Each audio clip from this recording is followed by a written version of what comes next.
When you're caring for thousands of animals, you have to be prepared for whatever weather comes our way, and the Houston Zoo certainly is prepared. And Mel Camp has learned all about that. Mel, no matter the season, the zookeepers and the animals, I mean, they basically know what to do, right? Yeah, absolutely. I mean, winter is upon us. It's all about staying warm and cozy.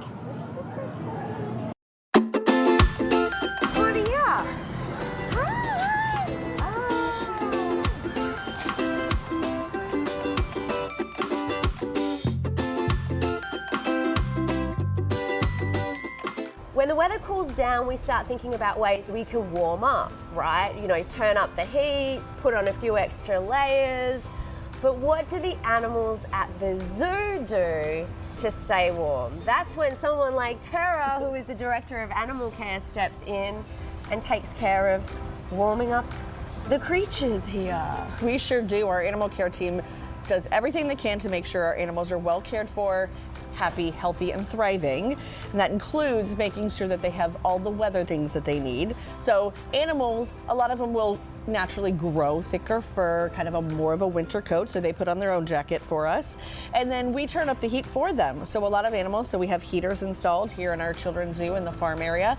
And then we also have different heat lamps, bedrooms that are temperature controlled for our animals. So if it's too cold for them outside and we think that they won't be comfortable, we either will give them the option to stay inside, or we'll just give them access to it so they can walk back and forth. So sometimes you won't see an animal on display because maybe it's a little bit chilly and it wanted to go inside and warm up for a little bit before it came back out. When a lot of times when the sun is out and it warms up a little bit, that's when they start coming out and really laying in the sun and kind of basking and getting nice and warm that way. We are very intentional about what animals that live here at the zoo to make sure that we can give them all the things that they need to thrive and be really happy and healthy.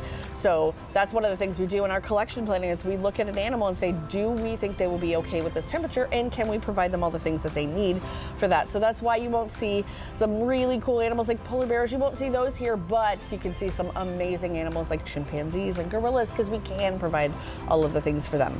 And so these guys who are standing in the yard behind us, they really do have a big, fluffy coat. Yes, they do. How big and fluffy does he get during winter, and then what do they look like in summer comparatively? So they will grow a thick coat, but then animals are really cool and they will have the ability to actually move their skin and kind of fluff out some of their fur and trap air closer to their body to keep cooler. Birds will do that same thing. So sometimes you'll see them, they grow thick fur and then they'll fluff it out when it's really, really cold. You'll see them do that, and sometimes they'll just be a little bit slimmer. So our llamas here will shed throughout the year, but llamas get a really thick fur. They are built for really tough weather. So in the summer, when it gets really warm, we help her out and we will shear her similar to a sheep so she can be nice and cool, and then she'll start to grow her winter coat back. So let's talk about some of the specific animals at the zoo. What ones have the biggest change to keep themselves warm during winter as the weather changes? Some of the animals do brumation. If you think of like a hibernation, it's similar. So reptiles will either bury themselves underground, any of that sort of stuff. For tortoises here at the zoo, we of course will provide them with all the warmth that they need. So they don't necessarily always brumate, but then they just kind of slow down and they eat a little bit less and they're a little less active. And then our black bears go into what's called a torpor, where it's very similar. They slow down and they just are very sleepy, very classic what you think of bears, and they just kind of are a little bit more sluggish, but they still do get up and move around and eat. Therefore, it's not like a true hibernation for them, but we notice a big difference in that. And as a matter of fact, our black bears, we know what to feed them based off the season as to how much food they're going to need and how much food they're going to consume, because they bulk up right before that, and then they really will, we skim down because they don't eat as much.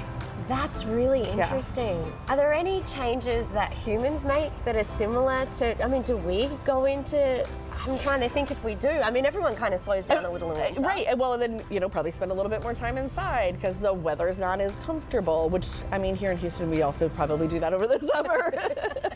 But, you know, like if there's a big snowstorm outside, maybe you wouldn't want to spend your day outside, so you'll probably stay inside and maybe be less active, all that sort of stuff. So yeah, I think it probably translates. And also there's, you know, great holiday TV to watch.